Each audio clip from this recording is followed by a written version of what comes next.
Hello, this is Father Michael Nasser coming to you from St. Vladimir's Orthodox Theological Seminary for this week's midweek reflection. And actually, I'll be honest, this is more than just a reflection. It's probably going to be longer than mine have been before. So if you're in a rush, maybe now's not the time to watch and maybe come back another time. Because I think what I have to say is pretty crucial for the moment we're in. It's been a very strange time in general the last several years. But I think a lot of people have noticed that the killing of Charlie Kirk has hit a lot of people in a lot of ways. And something seems to have shifted. I don't think it's anything new. Some of the things I've been thinking about for a while, but now that this has happened, I've seen the aftermath. There's some things I just really want to share. I haven't been on social media a lot, so if people are saying the kinds of things I'm saying, that's good. I hope that's the case. I'm a little concerned that maybe that isn't the case, which is why I want to make sure at least this message gets out as far as some of you that have watched some videos of mine before. This is a pretty provocative title, Surviving the New Civil War. And I say that because there are people talking that way, that it feels like we're heading towards something like that. I personally don't think that's likely in terms of what all-out war would look like. I really don't think it is. But I've heard it's bad out there. I know it's bad, but I've heard it's really bad for those of you that are in social media. I heard it's really bad. What I do know is that whether or not you are, I've talked with several people in the last week who are struggling with what's going on. But what's going on is not just what's going on in the country or in society. It's really what's going on in their families that's really bothering people. And that's really what prompted me to do this. It's impacted my family in some ways. And so I think I just wanted to share some thoughts about what I think is going on and what I think we need to do about it. In the past, when something as tragic as somebody's death happens, not all the time, but often that gets people to step back and go, wait a minute, what's going on here? You know, I was thinking about the end of West Side Story. When people died at the end, it brought people together. It was a unifying moment where people said, wait a minute, we got to rethink this.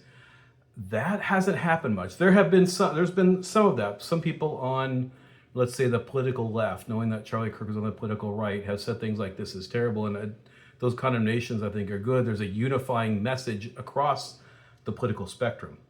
But there's other things as well. And it's not just the odd person celebrating, which is odd in lots of different ways.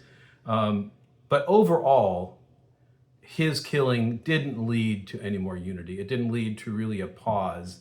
If anything, instead of throwing water on a fire, it was like throwing gasoline. I mean, that may be a little bit of exaggeration, but it didn't calm things down. It stirred things up.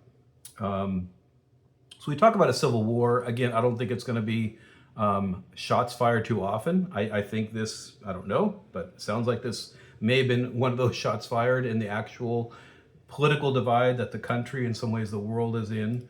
For my purposes, what I'm going to share today is it really doesn't matter if this erupts into actual physical war, because I think there is a spiritual war that's going on, and I think there's a societal war that even if it doesn't break out into more bullets, I think it's already bad enough. In some ways, it might be even worse. And that is, I think, and I've said this before, maybe not on a video, I don't remember, but I think some people are losing their soul over political differences. This is something new for me. Maybe it happened before when I was younger and wasn't paying attention. Maybe it happened in previous times in history, I don't know. But I'm watching people elevate politics so high that it's becoming the prime location of their values. And that's driving the extremism and the polarization. I'll get to that in a minute. But this idea of the preeminence of politics, I think, is partly what's going on here. And then I think what happens is people, they practice their politics, and especially when it's for or against a person, a political figure, whether it's somebody on the right or on the left, and we've been unknowingly practicing our hatred or our loyalty with people that we think we know because we see them a lot, we hear them a lot, we might read about them, Whether it's for or against, in some ways doesn't matter. It's the fact that we think we know them. And then we hone our ability, or our disability really, to not just be angry and frustrated, but to start to hate. And then what I'm seeing is people are actually bringing those issues, maybe not as strongly as with these political figures, but they bring it to people they actually do know. I remember years ago, seeing articles like, how to survive going home for Thanksgiving with your dad that voted for Trump, or from the other side, how to survive your, snowflake libbed kids coming home for Thanksgiving. And all this talk and articles and news, stories about how to survive and political differences, as if it was something so powerful. Well, it's become powerful, which is why I'm sharing what I want to share today. I think there's really three principal reasons why, in sort of worldly, practical ways, why this is happening. And I think it's important that, not that I have all the answers, but that we think about why this is happening. One is that we live in an increasingly secular world. That's just a matter of fact. There are less people involved in religious systems and religious worship. Even people that consider themselves religious, by and large, don't engage in religious activity. All right, the minority of Christians actually go to church, or people that identify as Christians. So the world is becoming more secular, and for those that have studied secularism, we know that even religious people are secular. This is the environment we've grown in. So we've grown in this sort of distinctiveness, the ability to distinguish between what we might call realms of faith and spirituality, and what often people call the real world, the political world, the world we live in. As if you can really distinguish those, but that's what secularism is. It sort of carves things out apart. And when a lot of people are living in that sort of idea where religion is no longer a really powerful force, they're going to find some way, they're going to find some value system to elevate. And so for a lot of people, even religious people, I think we've elevated politics to a really high level, really because of an absence of religious or spiritual or just say deeper values. There's a dearth of that, I think, in our world today, and people are filling in that void with politics, and they're saying my politics is my values. Well, I think that's confusion. If you don't know what politics is, and you can look it up for yourself, I looked it up to make sure I was right. I was right. Politics is what you think about what the government should do. It's not a value. It's a value system of what a government should do, sure, but it's not a value system any bigger than that. Now, you might draw from other values, and you might say what the government should or shouldn't do because of other values. But politics, in and of itself, is not a value system, and yet so many people are treating it that way, which is why I think we've gotten to the moment that we have. And I think right at this time of confusion, where people are elevating their politics to the highest degree. I mean, I can't tell you how many times I go to somebody's house, and for religious reasons, going to bless their house, or I'm going to go visit someone in the hospital, and it's just news for hours and hours and hours, and mostly about politics. So again, this idea that politics has been elevated to a really high, and in a lot of cases, too many cases, it's the highest form of values that a lot of people have. When really, all it really should be is, what are your thoughts on what the government should or shouldn't do? That's the first reason. We've got a secular world, and other values are going to rise to the top, and my feeling is that politics has taken that top spot for a lot of people. At the same time this has been going on, we've seen the growth of digital media. First it was, cable TV and more channels. I mean, I grew up with like 5 channels, maybe 6, I think, I don't know. And at the end of the night at like 11 o'clock, like you heard the national anthem or something, and then static, like TV was done. Now it's what we call the 24/7 news cycle, and it's just feeding the beast. And the more digital media has grown, from cable TV to now with the internet, and with not just television stations, but internet channels and YouTube channels like this one, and all this stuff, people are filling the void, and you can get really specific things, right? If I want to fix something in my house, I go to YouTube, and I can find a very specific video on the very thing I want to do, because that's how the internet works. That's one of the good things about it. One of the bad things about it is, because it's so particular, it can and it does cater to people in what they want to see, right? People forget that the internet is by and large a business. It's companies who want to sell the time that a lot of people are watching their channel or their website or whatever, and they can charge ad rates based on the number of people and how long they watch. So all of that variety, as much as it gives us very specific information, it does have the tendency to polarize people because it caters to what we want to see, what we want to hear. And that grew from, again, the variety of cable TV and then going to the internet in general. And then with social media, it even just took off, I think, even exponentially, so that you can really choose. And in fact, the site is choosing for you what you see based on what the algorithm thinks you want to see. So it gives you more of them because you'll stay on longer and they can charge more for the ads. So we see not just a polarization, but this pushing to the extremes. I think digital media in general, social media in particular, has driven that. Nobody's arguing that we're in a polarized society. We haven't really thought about why that is. Are we really that different people? Have we just grown to be different, or are there factors? And I think the growth of digital media, I'm not saying it's a bad thing, just saying it's a factor in what's driven people to the poles of any political or any kind of view. And with social media, it's even worse in the sense that you're interacting with people, some people that you don't know, but a lot that you do know, on these polarized topics. And again, it just drives people to hear from people that agree with them. And then when you disagree, it's hard because most people that you see all the time, they agree with you. And then you put a post and then you get all these likes and comments, and it doesn't really encourage good dialogue. In fact, the way people interact on the internet, the fact that it's impersonal, has also contributed to the factor that social media, in my view, is very polarizing. And then the last factor, I think, this is somewhat new, or at least newer to the degree, and that is that politicians, and this I think is across the board, not all of them, but certain ones on both sides of the political spectrum, have, whether they believe it or not, been talking about the other side as existential threats. It's one thing to say, we disagree. And if you watch film of like the Senate, or, they'll say the gentleman from the state or the lady from the state, and, I kindly disagree. And it wasn't always polite. I mean, go back, watch the movie Lincoln. You'll see that coarse political debate is nothing new. But the degree to which people talk about the other side as an existential threat, I think, is an important factor in why people who maybe they have mental illness, but still, there's a lot of people with mental illness that don't go do really violent things. But when they're fed all this in the environment of polarization I talked about, in the absence of other values, or they're choosing other values, and then they hear people talking about people they love, and that there are politicians or political figures as existential threats, I think it does raise the temperature to some degree to the point of actual violence.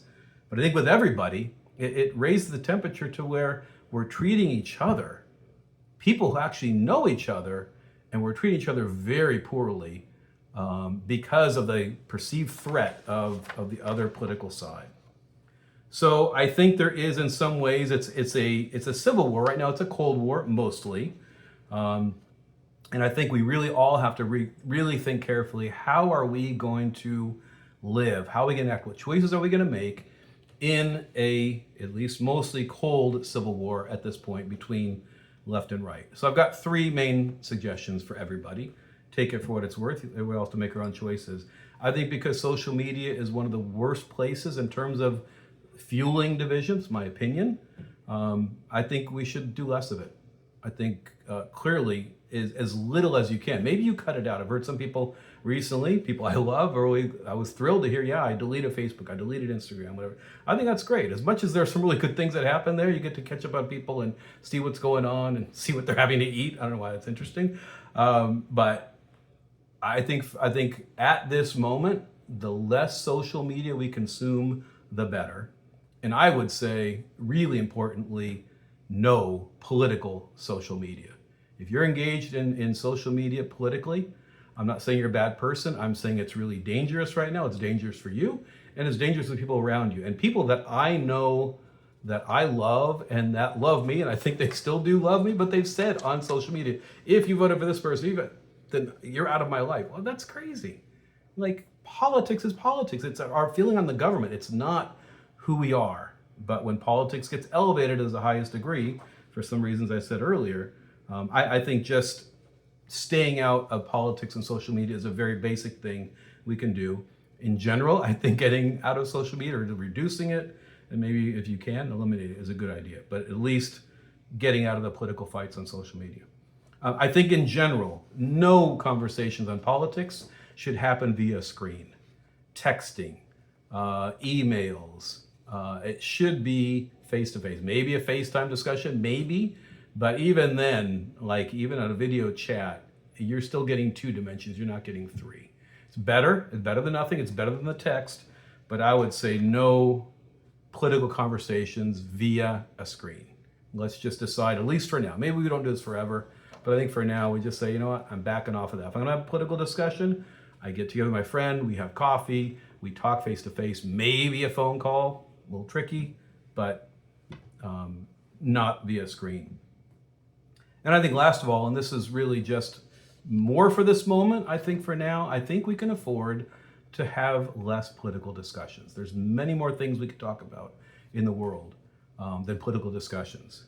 I want to give Bill Maher some credit for something he said, I think it was recently, maybe last week, where he said there is a civil war. He doesn't think it's necessarily between right and left. I mean, he had some thoughts on that, but he had a very interesting thought that the civil war that we should be fighting is between those who are going to fight politically and those who aren't. We're not going to fight. I think we need more people who aren't going to fight. If there can be civil discourse, that's great. And we should do more of that, especially if it's person to person, and especially and only if it's respectful and loving to the person. But I think the more of us that say, no, I'm not going to fight politically. I'm just not. I'm tapping out. I'm just not in it anymore. I think that's the army at this moment that needs to grow. People are saying, no, I don't fight politically. You get a text, you get a social media post. Sorry, I'm not having a discussion. You want to talk to me? Let's get together. Let's have coffee.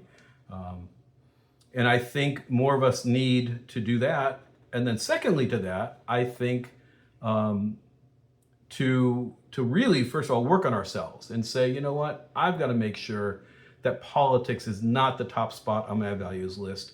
The top spot for those that are religious is God. And through our religious faith, we value people, right? And anybody, whether religious or not, you can say there's nothing more important to me than people, not people in general, especially the people I know, my family, my close friends, the people that know me and I know them. That's more important than their views, specifically their political views, really any views, but they're more important than their views. That retakes the top spot. So I think first of all, we just got to get ourselves back there. Any one of us has to, whatever we can, to retreat back to that line where we say, the people in my life, they're number one, right? And their politics is way down the list of what I want to consider when I consider how I feel about them or my value of them. Secondly, I think once you've done that, I think all of us should do that, I think it's really good idea to invite other people, to invite the people that have been fighting with you, you've been fighting with them. Say, you know what? I'm not going to do this with you anymore. And you know what? I don't want you to do it with me. I want us to put both of us, each other, back in that number one position, put the politics aside, and let's recover our relationship. For those of us that are Christians, especially I would say to Orthodox Christians, this is the week after the Feast of the Elevation of the Cross. We as Christians elevate the cross. We say that's the highest value. That our God, who is the God of the universe and who created all things, he came down, he suffered in a very unjust way and in a very cruel and in a way of almost, you could call it total suffering. He suffered shame, he suffered in every dimension, but he did it out of love. And I think for those of us that are willing to retreat back and say people are first, if other people don't do it, it's not our job to shame them. It's not our job to coerce them. I even tried that recently. It doesn't work. What does work is just saying, you know what, you're more important to me than any of my views or your views, and I'd like that to be the same. If they don't do that, okay, you don't make them suffer. We're Christians. We elevate the cross. The cross says, if someone's going to suffer, it's going to be me, right? Our Lord could have said, you ruin this world. We're starting over. I'm going to destroy it again. We'll try it again. No. He said, I'll be the one to suffer, and I will show you all what the way of love is. And then he invited us to do the same. He said, if you want to follow me, take up your cross and you follow me. So our cross is maybe putting up with a lot of patience and what people say when they want to fight with us and we're not fighting back, and what they might accuse us of. That's okay. We don't need to defend ourselves. Our Lord loves us. Our Lord loves them. We don't need any defense. What we do need is sacrificial love, meaning you might endure somebody who doesn't understand why you want to retreat back to a place of peace. It's okay. Love them anyway. Invite them anyway. Don't make them suffer, whether they want to or not. You, meaning us, be the ones inviting them back to a place of peace and love. We do the suffering.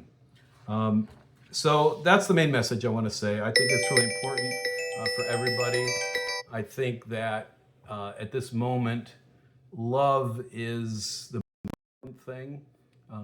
Those that are Christians, our God defines himself by love. And he shows us love as he showed us from the cross that we elevate this week in the Orthodox Church. So I hope that we'll all just take a few steps back, get ourselves in order, recover the prime priority of people over ideas, see that we're all kind of being played with a little bit, in some ways intentionally, by social media and other forces in the world. And just, we're not going to demonize it. We're just going to say, okay, we understand how it works, and we're going to make our choices. And then to become sources of peace and love for the people around us that we love. They may say they don't love us. We'll have to endure that and patiently deal with it. We still love them anyway. And hopefully they can recover the primacy of our relationships and of people over ideas. So I know that was long. There was a lot to say in there. I hope you stuck with me for it. And if you're able to and think it will help, share it with somebody. God bless you. We'll see you in the next video.